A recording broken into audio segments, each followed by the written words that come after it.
मनसेचे प्रवक्ते अविनाश अभ्यंकर यांच्याशी संवाद साधलेला आहे आमच्या प्रतिनिधी सीमा आढे यांनी. पाहूयात. आपल्यासोबत अविनाश अभ्यंकर आहेत, मनसेचे नेते. आपण त्यांच्याशी बातचीत करूयात. सर, खरं तर आतापर्यंत अनेक मुद्दे समोर आलेले आहेत. राज ठाकरे यांनी अगदी स्पष्टपणे आक्रमक भूमिका घेत अधिकाऱ्यांशी देखील बातचीत केलेली होती. आजचा मेळावा कसा असेल, कोणते मुद्दे खरं तर अजून परखडपणे मांडण्यात येईल? आजचा मेळावा अत्यंत महत्त्वाचा असेल, कारण हा मेळावा फक्त BLNचा नाहीये मुंबई ठाण्यातील, परंतु इतर सर्व मान्यवर पदाधिकारी असतील आणि त्याला राजसाहेब ठाकरे उत्तम, योग्य आणि चांगल्या प्रकारे दिशा देणारं असं भाषण करतील. आणि मला वाटतं ते जे काय आम्हाला विचार देतील ते घेऊनच आम्ही पुढे सगळेजण काम करू.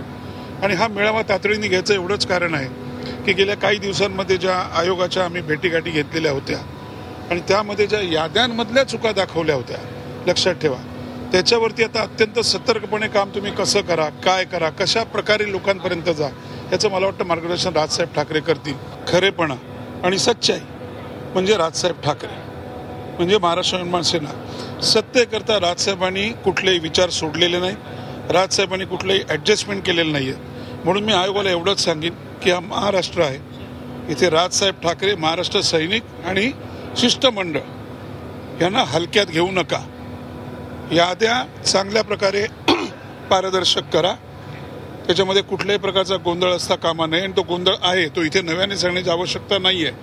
तो सुधारल्याशिवाय कुठल्याही प्रकारच्या निवडणुका आपण घेऊ नयेत, एवढंच मी सांगेन. राज ठाकरे यांच्या भाषणाकडे आणि आजच्या मेळाव्याकडे सगळ्यांचं लक्ष लागून आहे. व्हिडिओ जर्नलिस्ट ओम प्रकाशसह सीमा आढे, झी 24 तास, मुंबई.